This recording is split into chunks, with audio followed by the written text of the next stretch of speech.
What a game. Miami wins their sixth straight after drubbing the Celtics on the road for one of their best, most complete games of the season. An incredible effort against one of the top teams in the NBA, and we'll break it down in tonight's Locked On Heat.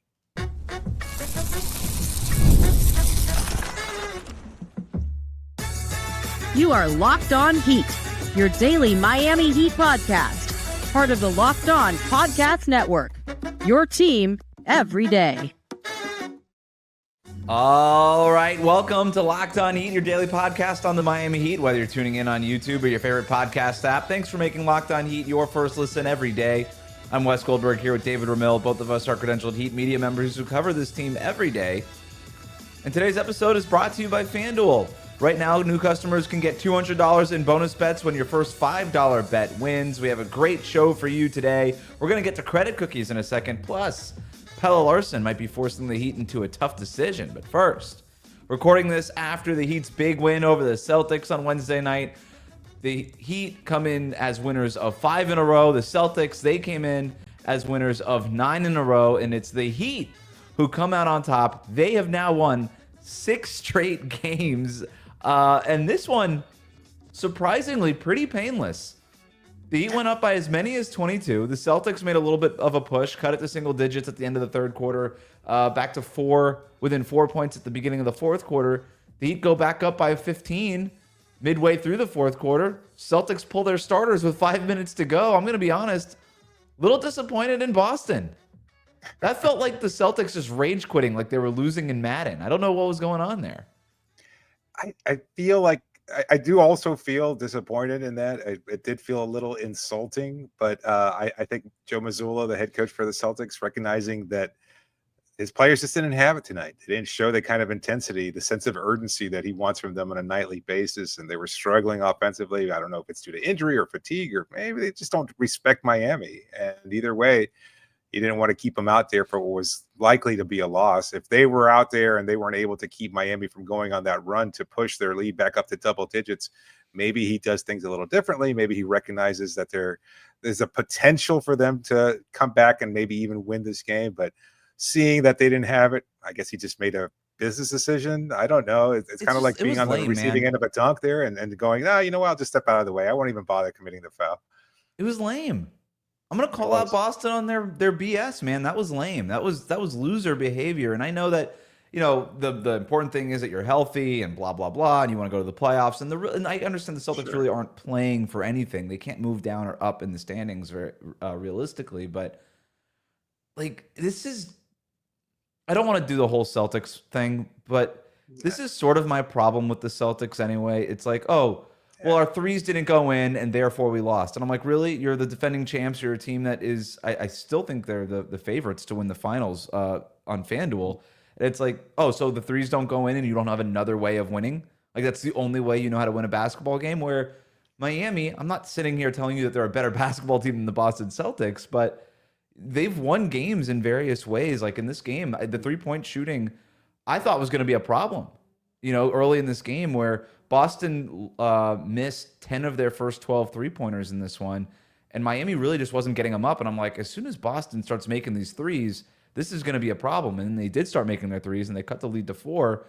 And then Miami makes one other push, and Boston just throws their hands up, and they're like, oh, guess we don't have it tonight. And I was like, it was just a 4-point game. What do you mean you don't have it tonight? Loser behavior, man, honestly. Like, they might go on and win the championship anyway, but still, I'm going to call a spade a spade. That's loser behavior. Enough about the Celtics, though. This is all about Miami. Let's celebrate Miami because they had a fantastic showing tonight. And I think they were the ones that kind of imposed their will. If anything, you're right. Maybe Boston shouldn't have responded the way they did, but that Miami went in there with a kind of confidence that comes off of a 5-game win streak. And we had talked about maybe that being a little bit of a mirage because they'd beaten some poor teams.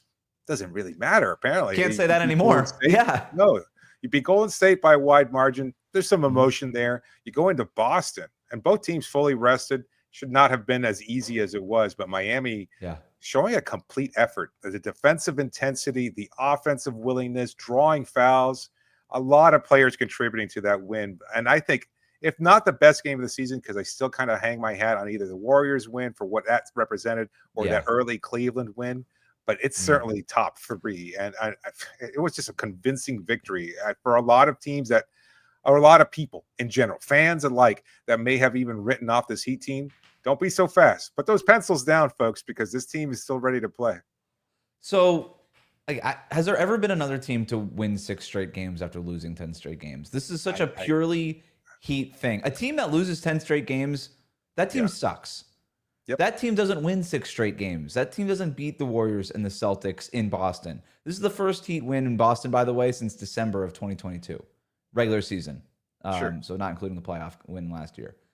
Like, it's hard to win there in Boston, not just for the Heat, but for a lot of teams. Like the Celtics don't lose at home over these last couple of years. Yeah, and so I'm still trying to wrap my head around what this team is. But here's that's a question for, I guess, later in the future, because we can't really answer it now. But here's what stands out to me in terms of the 6-game win streak versus what the 10-game losing streak was. Yeah. This team's really figured out how they want to play. Yeah. And whether it's Kyle Anderson playing point guard a little bit, yes, Tyler Herro playing off the ball, Bam picking a spot, Pelle Larsson being involved in getting these hustle plays, Davion Mitchell, not just what he does defensively, but I love the pairing of him and Highsmith coming off the bench together defensively, especially when they come in with Ware, and then even more especially when they come in with Bam, and you just have those 3 guys out there locking teams up. But also using Davion offensively, right? And we talked to him yesterday about the shooting, but I love his ability to put his shoulders down and drive to the basket. He's got such a quick first step. Like they're figuring out how to use these new parts and what life is after Jimmy Butler. Whereas when Jimmy went to Golden State, they hit the ground running because the folding him in is way easier than folding in all these new pieces from Miami, because with Jimmy, it's just, hey, he's one of the best isolation players in the league. There's not much to figure out. Give him the ball, let him go to work. And that's essentially what the Warriors did, and it's been working for them ever since too. But for the Heat, it was just a little bit more complicated. And those 10 games, there was growing pains, and they talked about this. And in these 6 games, it feels like they've figured out what they want to do. They had a tight playoff rotation in this game, just 3 guys off the bench, and they were all awesome in this one. But that's what really stands out to me is like, oh, this team just knows how they want to play now. It was something I'd brought up before during the losing streak, where they were clearly without a hierarchy, and that was one of the things that Jimmy brought to this team, was that once he joined in 2019, there was a clear structure of who was going to do what, and everybody else kind of figured out their role. And we got confirmation from Davion yesterday in our interview, where he talked about just figuring out all these different pieces. You were just alluding to it. And now it's this kind of understanding. And I think Spo, to his credit, as bad as he was early in the season, with his back against the wall and that 10-game losing streak kind of forcing his hand, he's really done a much better job of understanding how to incorporate what players, not playing Jaime, not playing Terry Rozier. Jaime got like garbage time minutes, but he wasn't really a factor. Right. And playing Pelle Larsson due to necessity because of injuries to Duncan Robinson and Andrew Wiggins, and you got to play somebody. And it's just worked. So whether he's kind of stumbled ass backwards into it, or whether or not it was just a smarter decision on his part, or an understanding of what this team needs, he's figured it out. The team has figured it out. And I love how they're understanding their roles and playing together and playing so cohesively. That to me is like the real difference in what we're seeing now and what we saw only in stretches during the 10-game losing streak. We'd see it for 3 quarters and then they'd fall apart as they have during the 4th quarter. This team outscored Boston in the 4th quarter. Like, they did their job. Not only had they outscored them for 2 of the previous quarters, but they had done a great job of carrying that lead into the 4th and not relinquishing it. That you have to give them ultimate credit for, and they just did a great job. And they don't wobble as much. During the 10-game losing streak, there was a series, I think, in the 3rd quarter where they had a couple of turnovers in a row that led to a couple of 3-pointers for Boston. During the 10-game losing streak, they would have crumbled. Folded. And during the 6-game losing streak, I think in every single one of these games, the team has thrown a punch, and Miami has had a counter punch, and they don't wobble as much anymore. And I think that's really impressive. A quick rundown of the game, just a little recap. The Heat were without Andrew Wiggins or Duncan Robinson. The Celtics were without Drew Holiday, Kristaps Porzingis, and Al Horford. So both teams missing some key pieces. The Celtics started the game missing 10 of their first 12 3-point attempts. The Heat were getting to the line a ton. Pelle Larsson, 7 free throw attempts in the 1st quarter. Tyler Herro, Bam, they got going in the 2nd quarter. The Heat go up by 22 in the 3rd quarter. Celtics cut the lead to 4 in the 4th quarter. 10-point game with 6 minutes left. Then Pelle Larsson and Davion Mitchell hit back-to-back threes to go up by 15 with 5 minutes left. Then the Celtics pull their starters, 42 points for the Heat's bench. Boston goes 12 of 43 on three-pointers, and the Heat have won 6 in a row, which means it's time for another round of credit cookies. It's coming up next. Today's episode is brought to you by FanDuel. The NCAA tournament is here. Final Four time, baby. And FanDuel is giving you the chance to get in on the action like never before. Right now, new customers can get $200 in bonus bets when your first $5 bet wins. That's $200 extra bucks to use on everything. And who cuts down the nets? I don't know. It's still up in the air. Who's your pick now with the Final Four teams? I had Duke at the beginning. No, not Florida. Absolutely, it's got to be Florida. Absolutely, no. It's Florida. Go Gators! Picking your favorites. If you got your eye on a few underdogs, well, maybe not anymore. It's a Final Four. FanDuel makes it easy to back them with spreads, totals, and game props. Tournament games happening almost every day. Well, not anymore. There's always something exciting to bet on during these last few matchups, and the FanDuel app is simple to use. When you win, you get paid instantly. No waiting around. So go visit FanDuel.com and get in on the college hoops action all tournament long. We'll be right back. You're not really rooting for Florida, are you? Nah, you kind of, sort of. Why not? But, I did have a question before we get into the cookie distribution. How much are the injuries going to change people's perspective of this game? Because obviously both teams missing starters or key role players or whatever you want to call it. But I know a lot of Celtics fans can hang their hat on saying, well, we were without Kristaps. He wasn't out there. Big Al wasn't out there. Drew wasn't out there. Without them, maybe this is a different game. Maybe. Both teams were shorthanded. No doubt. It would have been a different game. Drew Holiday hasn't been very good. Holiday's been playing better lately, but he hasn't been good for most of the season. I know you're not allowed to say anything bad about Drew Holiday in the NBA media space, but he just hasn't been good for them this season. Kristaps Porzingis is in and out of the lineup, and that's part of the Porzingis deal. You don't get to trade for Kristaps Porzingis and then complain when he's not available. That's the player who you trade. And then Al Horford's 39, 38 years old, whatever he is. They rest him. He wasn't even really hurt. He was on management tonight. So isn't he the last player from the University of Florida to be in a Final Four? He's still in the NBA now. So that just goes to show you how long it's been. I didn't realize you were such a Gator fan. This is crazy, man. Sorry, absolutely crazy. All right, well, David, you know what time it is. It's time for the tastiest segment of Locked On Heat. It's time to hand out some credit cookies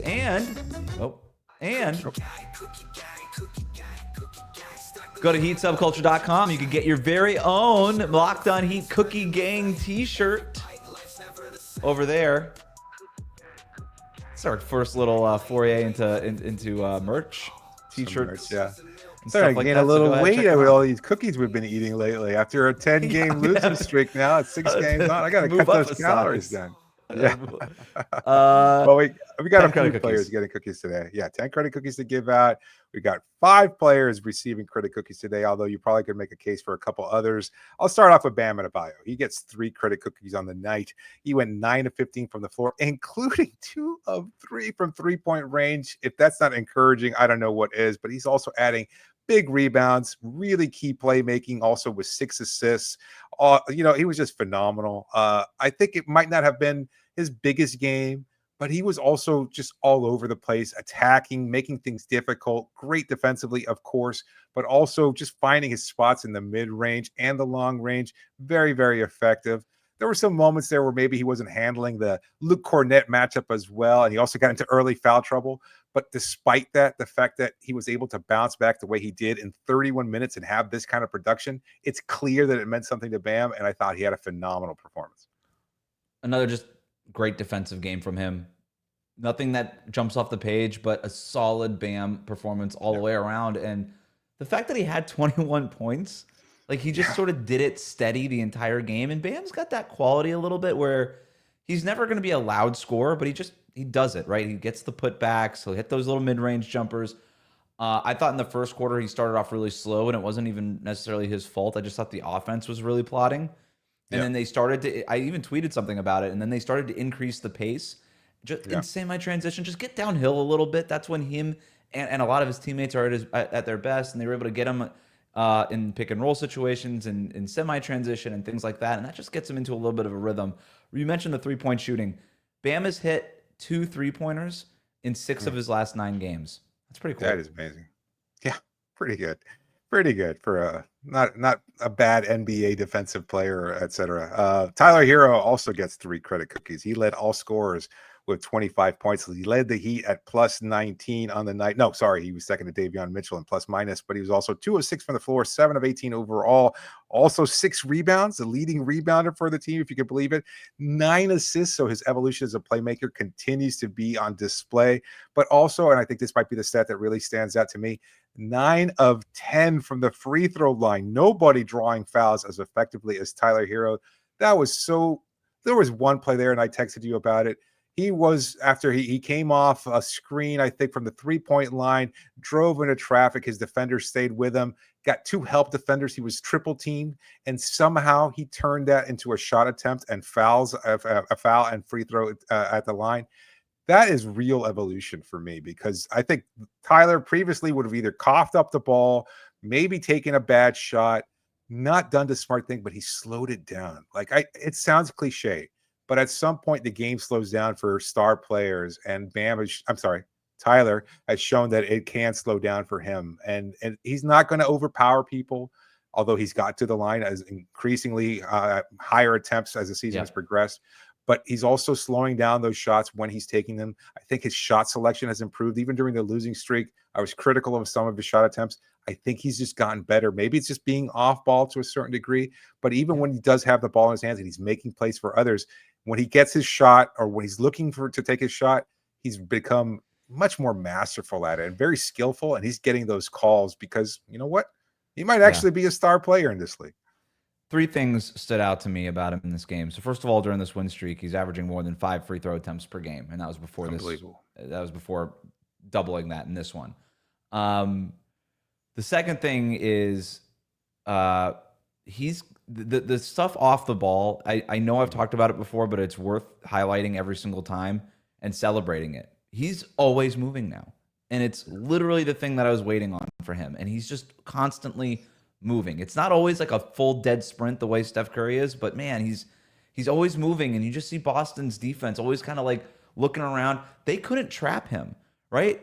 Herro always had an issue against the Celtics because they would trap him. They would send 2 on the ball when Herro would get into those screen and rolls, and then they would trap him and get the ball out of his hands, and they couldn't do it because he's doing all of his work off the ball. And he would flow into these sort of secondary pick and roll kind of triggers with Bam or Kalel or whoever it was. And by then, Boston's defense is just trailing behind them, and they don't have a chance to catch up and get to that double. So maybe they get a little bit of a jump out, or they try to show a little bit. But Tyler, because of his physicality and his better timing and pace of the game and all these things, and the fact that he was working so much off the ball, he's throwing these monkey wrenches into Boston's usual plan. They simply can't defend him the way that they used to defend him when he's playing like this. And we saw the results. I mean, he was the best player on the court tonight. He literally was. He outplayed Tatum and Jaylen Brown. Yeah. Yeah. So defensively, he was really solid too. Solid defensively. The third thing that stood out to me was his decision making. And there might have been 1 3-pointer, 1 shot overall that I didn't love in this game, 1 or 2 shots that I didn't love in this game. But overall, I thought the decision making was awesome. Not only as a passer playmaker, but he's doing most of his work from 2-point range in the first half. We love that, right? Cool. He's not just a 3-point shooter. But then in the second half, they come out. And again, the 3-point shooting thing against Boston, you always have to be concerned about it. You always have to wonder, okay, if they just go on a run where they make 8 out of 10 3-pointers, we're screwed, right? They can bury us within a matter of 3 or 4 minutes.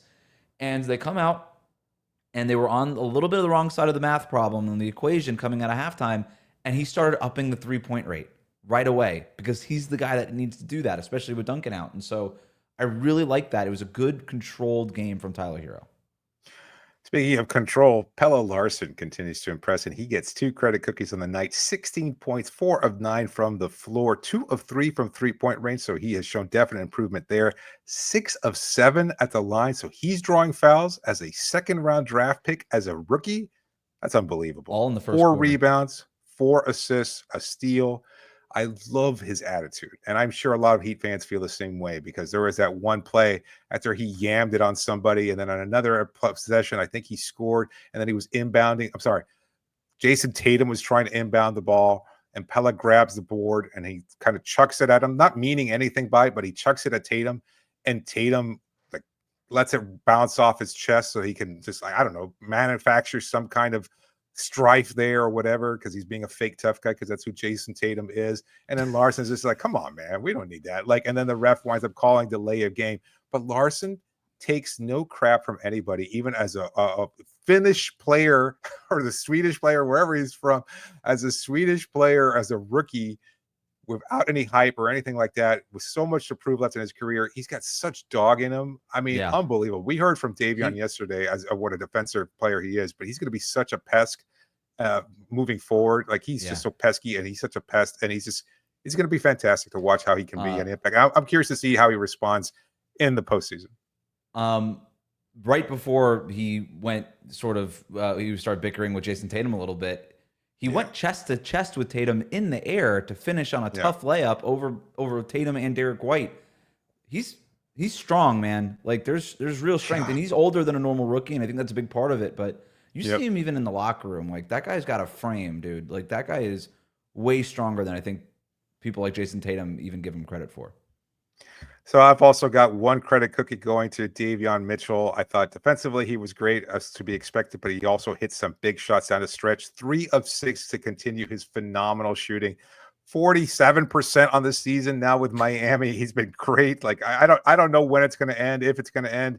He told us that he's confident in his shot. He's always been a good shooter, but these numbers are clearly career highs.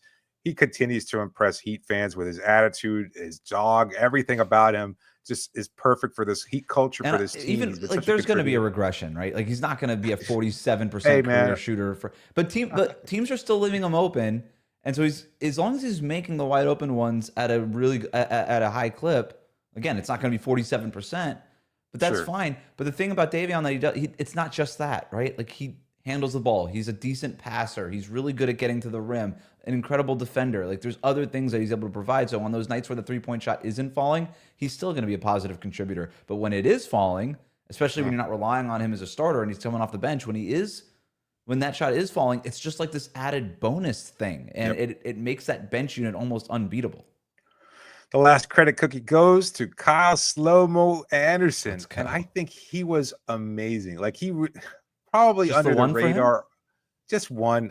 We can make an argument maybe to take some away, or one away from who, though? From Tyler, from Bam, from Larson? Like, who are you going to take a credit cookie? He only gets the one, unfortunately. But as a point guard, when he had the matchup against Peyton Pritchard, he dominated him in the low post, also hit a three-pointer. As a playmaker, he was just really solid. As a rebounder, continues to make an impact. Even only had one rebounder, but it felt like he was everywhere around the ball. And he's just really opportunistic in his shot attempts. 7 of 11 from the floor for his 19 points. Really great, quiet, but also impactful minutes from him. 10 points in the second half, and especially those 10 points in the second half, all of them felt really important. It was every time Boston would score, it felt like Kyle Anderson responded with a bucket. And that's the kind of thing where you have his veteran and leadership and experience, and then also just like, he's just so cool. Like, he doesn't feel like that pressure. He goes at his own pace. He's got the nickname for a reason. And so when Boston would go and score, he would just come back and be like, all right, I'm going to slow-mo my way into a little layup. He had this one, like, dribble, got really low and got under that Celtics defender's arm, drew a foul, and had the finish at the basket. Like, he just picks his spots, gets to it in his own weird slow-mo-y way. And he's been kind of fun to watch, man. 19 points off the bench for him. It was great. That's all 10, right? That's all 10. So we mentioned Pelle Larsson there. Pelle Larsson might be forcing the Heat into a really tough decision. We're going to talk about that next when we get to your listener questions here on Locked On Heat. Today's episode is brought to you by 5 Hour Energy. Daylight savings snuck up on us again. And if you're feeling that lost hour of sleep, I know I am. 5 Hour Energy has your back. The extra sunshine means more time for fun. Sometimes you need a little boost to power through, whether you're staying up late watching the NCAA tournament or NBA games, squeezing in a round of golf after work maybe, or just trying to keep up with your busy day. 5 Hour Energy gives you that quick, refreshing pick-me-up whenever you need it. If you've been staying up late to watch basketball, a 5 Hour Energy certainly helps me up the next day, helps me keep me up the next day. And with longer days, you might love going outside for a hike or a run. Tropical Burst is a good flavor to go to for a quick boost. Head to 5hourenergy.com to find over 15 flavors to choose from, including watermelon, blue raspberry, and peach mango. You can even build your own 12-pack or 24-pack delivered right to your door. If you need one right now, well, grab a 5-hour energy shot at your local grocery or convenience store. They're everywhere. You've seen them around. Make sure to pick one up. Stock up today. Stay energized. That's 5hourenergy.com. We'll be right back. Thanks for making Locked On Heat your first listen every day. Like and subscribe on YouTube. Follow us on your favorite podcast app. Let's get to our listener questions. Thanks to everybody who sent in questions via the Locked On Heat Insider community. You could sign up with the link in the show notes. This one comes from Antonio, who writes in, Pelle is making a nice trade value for himself. What's the ceiling for Pelle? Is it too early to tell? And is this similar to Jaime, where once they get the scouting report on him, he won't produce as much? So a couple of things there. I actually want to take on that second part. Do you think that this is just a matter of, hey, we don't know who the second round kid is. We don't really have a scouting report on him. And oh my God, he's back cutting us. And where did this guy come from? Or, and do you think that teams will eventually just sort of pick up on it and take him out? I don't think so. I don't know why. I'm not sure. Maybe it's just recency bias or whatever. It feels a little different than the Jaime situation, because I think Jaime never did it with the same kind of burst or athleticism that we're seeing from Larsson as consistently. And I think that's the thing is with Larsson, he's been somewhat multidimensional. Like you mentioned, the backdoor cuts and everything else like that. His ability to get open when you're not expecting it, or even following up on tip-ins, or catching rebounds and things of that sort, or making plays for others. The three-point shooting certainly has been beneficial. He could put the ball down, and as he did on that dunk. It just feels like he's attacking the basket in different ways and making an impact in so many different ways that I don't think you could just scout for him. I just think that, quite honestly, I just think he's been pretty good. And I don't know that they're going to be able to figure that out anytime soon. I mean, we've seen this before. I think Jaime, there's still room for Jaime to make an impact. I'm not writing him off. I think he's been not great this year. Yeah. And I think he's been hurt. And I think there's been some lingering injury issues there that have sapped away a lot of what spark and athleticism he does have. And at the same time, comparing him to Pelle, I think, we're still seeing positive minutes from Jaime every once in a while. But the difference to me is the defense and the defensive awareness in particular. And Pelle has it much higher defensive IQ than Jaime, just in terms of where he's positioned, how he uses his strength, how he uses his hands to kind of intercept passes or to force a turnover. So I think that's what's going to help him in the long run. It's just he's going to be able to stay on the floor for longer because of the tenacity and the defensive pressure that he puts. Yeah, so basically, I agree with everything you said. You can scout for Jaime because they ran plays for Jaime. Oh, they're going to run this. I can scout that. This is what this looks like, and we're going to be prepared. You can't really scout for stuff when you don't run plays for Pelle. Like there's nothing to scout. Oh, this guy's going to cut? Okay. Like, when is he going to do that? Yeah. Why? Like, it's like there's no play to scout for. It's just be aware of it. But that's sort of defense 101 is look out for the backdoor cuts. And what do we see every game? Guys backdoor cut against teams all the time. So that's the reason why coaches are always telling you, hey, cut. That's it. Because you can't scout it. That's the whole point of it. It's unpredictable. And this is why when Eric Spoelstra and other coaches, by the way, will always say, oh, I didn't run. They almost take pride in the fact in saying, like, I didn't run a single play for this guy, and he still scored X amount of points. That's awesome. That's a badge of honor for these guys who could find ways to impact the game and also score points when they don't have plays called for them. And so, look, Pelle's not going to be scoring 15, 14, 16 points every game. That's not going to happen. But I think he's a good basketball player. And if that three-point shot can be legitimate and for real, and I have no reason to question it. I think he'll work on it and it'll continue to get better. I don't think he'll ever be an elite three-point shooter, but he does impact the game in a lot of ways. And I think the point you made about defense is really good. In terms of the trade value, like this is the tough decision I was actually hinting at. Not necessarily even the, hey, what do you do with him in the rotation when all these guys are healthy? That part, Eric Spoelstra will figure it out. But like, it's getting to the point, if this is the way he finishes the year, when the Heat are involved in trade conversations for whatever star player this summer, those teams are going to ask for Pelle. Because they would have, like, why wouldn't you? You would have to at this point. Yeah, it's I don't know where he ranks, and that's probably a conversation for a later date. Yeah, I Because don't I want to think do the whole we still, untouchable thing. It's crazy. yeah, It's a yeah, second round pick. certainly But not. like But I just wanted to point it out. Like no, you're teams right. are I gonna mean, ask for him. and I think ultimately we've probably learned our lesson, and I would say the Heat front office probably has too. That as much as you might like a player, you probably cannot overvalue them, especially if it leads to acquiring a superstar. So you don't want to look too deeply into it because right now you're just enjoying the ride, and that's what Yeah, of matters the course. most. But yeah, I'd say his trade value has probably increased, and you're probably right. I would say that a lot of teams would probably say, "Hey, that guy," because we thought that last offseason too. Jaime has probably great high trade value after his rookie season.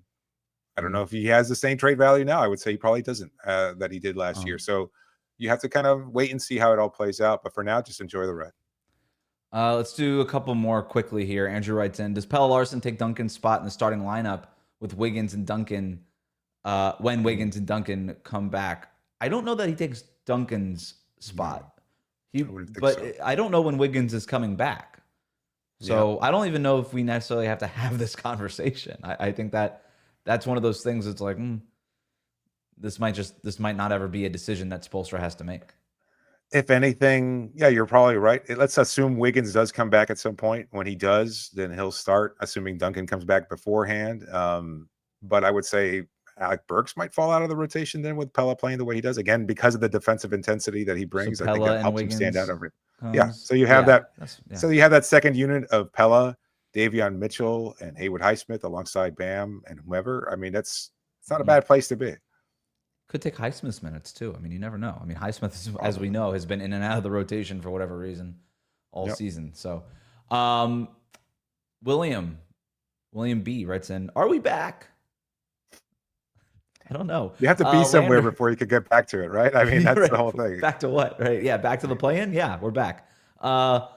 Lander writes in: can the Heat go undefeated the rest of the way? So this is we joked about this, David. No. Again, I don't know what I'm not going to say it. Yeah, I'm not going to say it. It's impossible. Like I'm not going to put that. We can't look second night of a back-to-back. Got to travel from Boston, come back home to Miami, Memphis on Thursday night.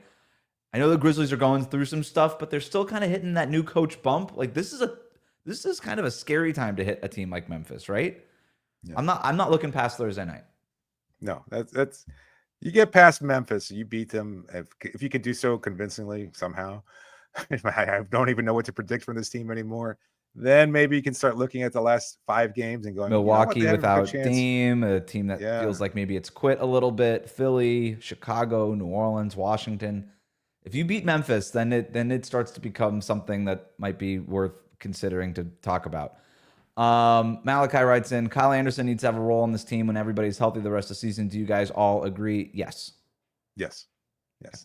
I would not have guessed that. I mean, when we talked about what we wanted to see from players to wrap up the season, just be consistently good, he's been much better than good. He's been very good. I'm going to fall short to say he's been great, but he's been very good, and he's making an impact. He seems to be much more comfortable. And I got to say, I don't know how much credit we can give Spo, but I kind of feel like he does deserve some because as Davion told us yesterday on the show, he just puts you in a spot to kind of maximize what you can do, and he's figured it out, and he's using Anderson in the best way possible, and it's led to some really impactful minutes, and it's just coming at the right time.